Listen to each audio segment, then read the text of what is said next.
지난 시간에 적당히 먹으렴 그리고 이웃과 함께 나누어 먹으렴, 내일 또 줄 테니까 축적하지 말렴, 이런 의미에서의 이렇게 만나 이야기를 그런 방식으로 초점을 맞춰서 이야기를 해보았습니다.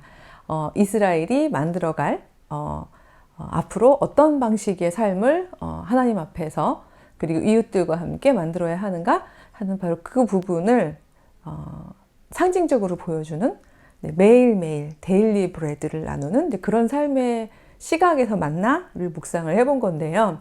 그러니까 수행성이라는 말은 사회학에서 많이 사용하는 말인데요. performativity, 수행성은 굉장히 중요합니다. 우리가 매일매일 그 행동을 하다 보면요, 그러면 어떤 이념이나 어떤 신앙적인 그 정당함이라고 생각해서 하지 않더라도요, 계속 하다 보면 그게 하나의 나의 습관이 되고, virtue라는 단어는요, 그 사실은 계속해서 우리 삶 가운데에서 어떤 행동을 계속 반복하다 보면요, 그래서 그 정신적 습관이 된 것, 그래서 그 에토스, 거기서 에틱스가 나오고 그러는데요. 가치라는 것은요, 사람이 반드시 자기가 그걸 믿고 이념적으로 생각해서 따르지 않더라도 매일매일 그 행동을 하다 보면 그게 내 안에 체화가 됩니다.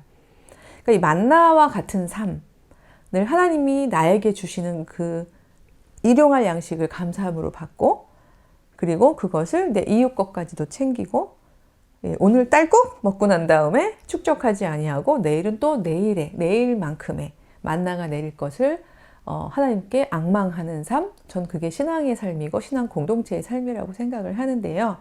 이거는 무가치하게, 그러니까 즉 그 무노동을 하면서 이렇게 손만 벌리고 있으라는 거하고는 전혀 다른 이야기죠. 성실하게 오늘의 일을 하는 거죠. 그러면서 축적하지 않는다는 데 포커스가 둔 것이 What is it? 이것은 무엇인가? 아직 이 땅에 도래하지 않은, 굉장히 정말 잃어버린 에덴과도 같은, 그런 기쁨의 만나와도 같은 바로 그런 세상이 아닌가라고 이제 저는 그렇게 묵상을 했던 건데요. 이것이 사회 안에서, 그 이스라엘이 새롭게 만들 사회 안에서 계속 반복이 되려면, 매일 반복이 되려면 사실 맨날 만나만 먹을 수는 없잖아요. 물론 중간에 보면 이스라엘 사람들이 만나만 먹다가 막 야 이거 정말 이제 물려서야 못 먹겠다 야 막 이러고 막 모세에게 원망하는 장면도 나오거든요. 그러면서 막 등장하는 이집트에서 먹었던 뭐 오이, 뭐 참외, 부추 막 이런 거 먹었었나 봐요. 그러면서 막 제가 침이 고이죠? 그런 얘기를 막 해가면서 만나 먹기도 힘들다 이러는데, 평생 만나만 먹을 수는 없잖아요. 일종의 만나는 상징적인 수행성을 위한 어떤 것들이었고, 가나안에 들어가고 난 다음에 만나는 그치거든요. 근데 먹거리로서의 만나는 그치지만 그 계속해서 반복적으로 만나를 먹으면서 내 안에 체화했던 교훈은 사실 그대로 살려야 되는 부분인데, 그게 십계명으로 정착이 되는 거죠. 그래서 오늘 제가 십계명을 1부터 10계명까지를 다 살피려는 생각은 없는데요.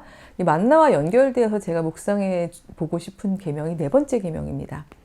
즉 안식일을 기억하라는 바로 그 계명인데, 많은 분들이 안식일을 기억하여 그날을 거룩하게 지키려고 하는 것을 교회 의례가 확립되고 난 다음에 주일 예배 빠지면 안 되고, 그렇죠, 교회 봉사 열심히 해야 하고, 이런 방식으로 저희가 좀 어떻게 말하면 그 시대 제한적으로 해석을 할 때가 많은데, 그러다 보니까 요즘같이 또 이제 코로나로 사실 예배 저희가 모이는 것이 제약을 받을 때는 다들 굉장히 걱정을 많이 하시는 거거든요. 이러다가 우리가 하나의 성도들의 공동체로서의 교회가 그치면 어떡하나? 아니면 타격받으면 어떡하나? 이러면서 걱정들을 많이 하시는데, 저는 이 안식일을 거룩하게 지키라는 것의 본 의미는 어떤 면에서는 조금 다른 상징을 가지고 있고, 그걸 법제화하는 차원의 것이라고 이제 해석을 하는데요. 그 부분에 대한 이야기를 나누려고 하는 겁니다. 출애굽기 20장에 보면은요, 8절에 안식일을 기억하여 거룩하게 지키라. 엿새 동안은 힘써 내 모든 일을 행할 것이나 일곱째 날은 내 하나님 여호와의 안식일인즉, 그 다음에 교회 열심히 가라 이렇게 안 돼 있습니다. 너나 내 아들이나 내 딸이나 내 남종이나 내 여종이나 내 가축이나 내 문 안에 머무는 객일지라도 아무 일도 하지 말라. 이는 엿새 동안에 나 여호와가 하늘과 땅과 바다와 그 가운데 모든 것을 만들고 일곱째 날에 쉬었기 때문이다. 나도 쉬었다. 내가 그날을 거룩하게 만들었다. 성별했다. 그러므로 그날을 복되게 했으니 그날을 거룩하게 하여라. 이렇게 되어 있죠. 자, 무엇이 거룩일까요? 저희는 분위기의 거룩함을 많이 알고 있고 설명할 수는 있지만 이 거룩의 사회학적인 의미에 대해서는 혹은 종교사회학적인 의미에 대해서는 이제 미리 이제 묵상하기가 좀 어려운 부분이 있는데요. 거룩은요, 성별하여 금지하는 것과 늘 관계가 있습니다. 즉 건드리면 안 되는 거예요. 왜요? 하나님의 것이기 때문에요. 그런 부분들이 보통 holy, 거룩한 건데 여기서 지금 하나님께서는 뭐를 거룩하게 하신 거죠? 일곱째 날. 그렇죠? 여러분들이 우리가 아무리 일을 열심히 하더라도 일곱째 날이 딱 되면 스톱하라는 거예요. 그 모든 거를. 왜요? 교회 가야 돼서 하나님께 찬양 드리려고. 어떻게 보면 그거는요, 그 다음 스텝이었습니다. 스텝하고 가만히 있다 보니까 멈춘 상황에서 나의 근본을 돌아보고 나를 나되게 하신 하나님을 찬양하게 된 거지, 하나님을 찬양하기 위해서 그날 일을 하지 말라고 그런 것이 아닌 거죠. 그럼 이날은 왜 거룩한 거죠? 뭘 금지하신 거죠? 그 위에 보면 나오죠. 여기 보니까 일하지 않는 사람들의 뭐라 그러죠? 리스트가 나오죠. 너만 일하지 말아라고 안 했어요. 근데 자손들도 일하지 말아라. 또요? 노예들도 일하면 안 되고요. 객일지라도. 객이라는 건요, 여기서 객은 손님이라는 개념이 아닙니다. 누가 손님을 일을 시켜요? 예, 뭐 사랑방 손님? 일 안 시키죠? 그게 아니라 이 사람들이 히브리라고 얘기를 했습니다. 이 당시에 이렇게 이주하면서 이제 자기들 일용직, 품팔이 이런 사람이 많았는데 뜨내기 노동자라 할지라도 이 얘기죠. 그러니까 내가 식구라고 그 바운더리에 넣지 않은 사람조차도 그날은 무조건 쉬게 하라는 거죠. 왜요? 제가 지지난 시간에 숨, 루아흐에 대한 이야기를 말씀을 드렸습니다만 사람이 숨을 돌리지 않고 계속 일을 하다 보면요. 그러면 그야말로 그 나의 루아흐가 다 잘게 토막쳐진, 즉 마음이 상한 사람들도 그 다음에 계속 내 안에서 어떤 일 욕심으로 막 그 순한하면서 강팍해지는, 완강해지는 마음이 교만한 사람도 둘 다 여호와를 잊게 돼요. 내 생명의 근원이고 호흡이신 여호와와 동행하는 삶에 대한 묵상을 못하게 돼요. 그러면 어떤 일이 벌어질까요? 적어도 저는 이 삶이 토막토막 쳐지신 분들은 사실 어떤 일이 벌어지냐 하면요. 최소한 본인의 문제이긴 하고 세상에 악을 끼치진 않는데 자기를 포기하게 되겠죠. 그러나 더 문제 뭔가 하면 이쪽이에요. 즉 마음이 완강한 사람들, 여호와를 묵상하지 못하는 사람들, 여호와를 자기 안으로 이렇게 받아들이지 못하는 사람들은요, 계속해서 쉼없이 일을 하면서 나중에 어느 정도 위치에 올라가면 자기는 또 일 안 하고 막 노예들 일을 하게 하겠죠. 이렇게 하면서 나머지 내일 걱정을 안 해도 될 만큼의 부, 권력 이런 것들을 축적하게 되겠죠. 그러면 이집트를 떠나온 것을 후회할 정도로 굉장히 비슷한 종류의 삶이 또다시 만들어질 수 있는 거예요. 여호와께서는 인간이 가진 그런 어떤 속성을 아시면서 일종의 수행성, 즉 반복해서 했으면 하고 바라셨던 것을 일종의 금지 명령으로 이야기를 하신 거죠. 그래서 십계명에는요, 뭐뭐 해라라는 긍정문보다 하지 말라라는 금지 명령이 많습니다. 이제 그러다 보니까 이걸 적용할 때 이제 많은 기독교 엄마 아빠들이 좀 뭐라 그러죠? 되게 엄하게 하지 마, 저거 하지 마, 하지 마 하다 보니까 하나님 되게 무서운 분 같고 뭐 하면 큰일 날 것 같고 저희가 그렇게 생각할 때도 있습니다만 여기서 하지 말라라는 이 말라의 부분은 나는 위험한 하나님이고 그러니까 너희는 무조건 하지 말라는 거 하지 말어. 생각하지 말고 이런 말 하면 고급스러운 단어는 아니겠습니다. 그런 거 있죠. 뭐 까라면 까 이런 얘기 해도 되나요? 그러니까 이런 식으로 얘기하시는 게 아니라는 거죠. 여기서 말라는 건 뭔가 하면 기껏 너희가 떠나왔던 그 질서로 돌아가는 그런 헛된 일이 안 일어났으면 좋겠어. 왜요? 그거는 기껏 온 데인데 또다시 만들면 허무하잖아. 이런 차원이 아닌 거죠. 하나님이 기뻐하시는 질서가 아니기 때문이고 그 질서 안에서는 또다시 내 삶이 나의 루아흐가 토막쳐지는, 그리고 나의 존재가 강건하게 그 경계가 있이 살아가는 사람들이 적어지는 그런 사회를 또다시 만들게 될 거라는 거죠. 그러니까 저는 바로 이런 부분들이 율법으로 안식일을 기억하여 그날을 거룩하게 하라라고 되어 있지만, 전 이 부분이 바로 만나를 계속해서 먹으면서 삶 가운데에서 체화하는 바로 그런 어떤 그 산 체험? 이것이 문서화되는 거라고 생각을 해요. 그래서 저는 그 40년이라는 세월이 필요한 게 아니었나? 라는 그런 묵상을 해봅니다. 네, 성경 읽다 보면 유난히 39년도 아니고 41년도 아니고 40년인 경우가 되게 많잖아요. 많은 독자분들도 아시겠습니다만, 이 이제 40이라는 숫자가 완전수로서 여겨지면서 사실은 굉장히 충분한 시간 동안에 라는 의미로 번역을 해야 되죠. 그래서 왜 나중에 가면 또 이제 왕들이 생기죠. 근데 왕들 중에서도 보면은 아주 충분히 통치한 왕들 보면 40이라는 숫자를 많이 이야기를 하게 되는데, 정확히 우리가 알고 있는 대로 40년이 아닐지라도 굉장히 오랜 그리고 충분한 시간이라고 저희가 그걸 해석하더라도 금방 쏙 간 것이 아니라, 사실 지리적으로 보면요, 좀 열심히 걸었으면 금세 갈 수 있는 길이거든요. 그리고 그들의 조상은 사실 그 길 다 돌아다니면서 노동을 했던 길들이잖아요. 근데 왜 그렇게 늦게 걸렸나?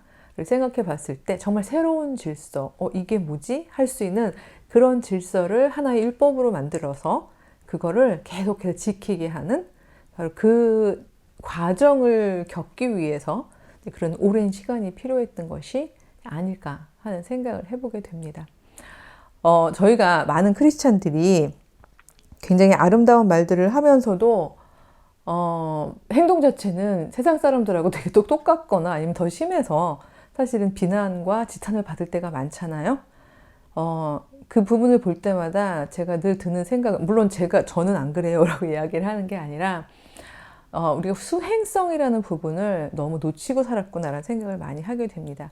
특히나 이제 히브리 성경, 즉 구약 성경에서는 그 수행성을 율법에 다 담다 보니까, 신약에서는 이제 보통 율법을 넘어서는 예수 그리스도를 통하여 우리가 은혜로 받는, 즉 값없이 받는 구원에 대한 부분이 많이 강조되다 보니까요, 이 수행성은 마치 막 행위에 대한 초점인 것 같아서 이 부분을 약화하거나 심지어 굉장히 비난하시는 분들도 있거든요. 하지만 저는 이 부분은 굉장히 중요한, 성경에 있어서 어떻게 보면 신약 안에서도 계속해서 재해석되고, 또 예수께서도 강조하셨던, 우리 언제 신약까지 가나요? 가면 제가 예수님의 비유하고도 이제 연결을 하게 될 것 같은데요. 그러니까 계속해서 끊임없이 가고 있는, 즉 어떤 질서를 나와야 하고 어떤 질서를 건설해 가야 하는가에 대한 바로 그 과정 중에 있는 performativity, 그 수행성에 대한 부분이라고 생각을 하거든요. 이렇게 볼 때 율법은 안 지키면 벌 받는 이런 어떤 무서운 잣대로 여겨지는 게 아니라, 그 율법이 금지하고 있는 내용, 그게 나의 삶 속에서 어떻게 적용돼야 되는가를 봐야 하는 부분이라고 생각합니다. 그래서 따라서 안식일을 거룩하게 구별해서 그것을 성별하여 지켜라라는 이야기를, 글쎄 이렇게 얘기하면 또 막 혹시 그 댓글에 악플이 달리거나 아니면 어떻게 저렇게 얘기하시지? 라고 생각하실지 모르겠습니다만, 그러나 저는 신앙인이면서도 또 프로페서, 내가 프로페스, 주장할 것이 있는 사람으로서 제가 신앙 안에서, 그리고 신학하면서 이것이 신앙의 핵심이야 라고 생각하고 믿었던 내용들을 프로페스, 주장을 해야 한다고 생각하거든요. 근데 그 주장 중에 하나는, 말하자면 예배 빠지셔도 돼요, 주일 성수 안 하셔도 돼요, 이런 얘기를 하는 게 아니라, 안식일을 거룩하게 지킨다는 것의 가장 큰 핵심은요, 교회 열심히 가서 예배드리고 성가 연습하고 뭐 헌금하고 이런 게 아니라는 거죠. 그날 나의 세속적인 욕망, 즉 내가 계속해서 축적하려는 삶, 내일이 또다시 오늘 같지 않을 것 같아서 계속해서 뭔가를 하려는 그 마음은 사실 여호와, 너의 생명을 지탱해 주시는 여호와에 대한 불신앙이다. 그러니 그쳐라. 너만 그치는 것이 아니라 너의 그 노동력에 해당하는 사람들까지도, 약자들까지도 그치게 해라. 물론 그치게 한다고 해서 그냥 돈 안 주고 일 쉬어 알아서 쉬어, 이거 아닌 거예요. 왜냐면 그날은 왜 만나는 아시다시피 6일째까지는 그날그날 거둬야 됐지만 7일째는 일을 안 해야 되기 때문에 6번째 날 거둘 때는 이틀치 거두라고 그렇게 되어 있었잖아요. 그리고 마침 이틀치를 거둬도 7번째 날에, 그러니까 이틀치 거둔 거에 7번째 날 만나는 썩지 않았다고 되어 있어요.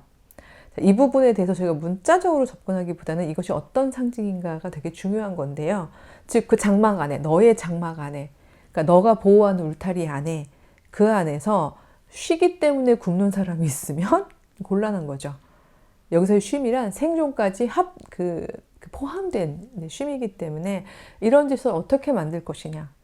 쉽지 않습니다. 이걸 마치 사회의 어떤 특정한 제도하고 동일시할 수 없는 이유는요. 이게 하나님, 여호와에 대한 신앙이 없이 또 제도로 만들어지게 될 때 그것은 계속해서 진행되는 과정 중에서 또다시 인간 욕망에 의해서 이제 삐뚤어진 모습으로 타락을 하기 때문이죠.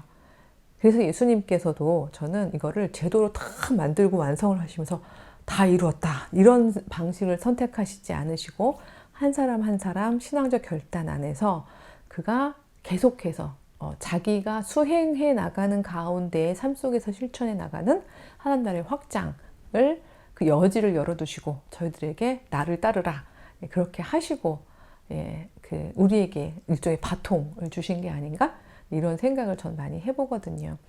그래서 율법이라는 부분에 대해서 마치 우리가 얼른 폐기해버려야 되는 낡은 것이나 아니면은 그 엄격한 잣대라고 생각하시기보다는 이렇게 이 사람들이 어떤 삶을 지향하기 위해서 만드는 내용이었나? 이렇게 한번 연결을 해주셨으면 하는 마음에서 했고요.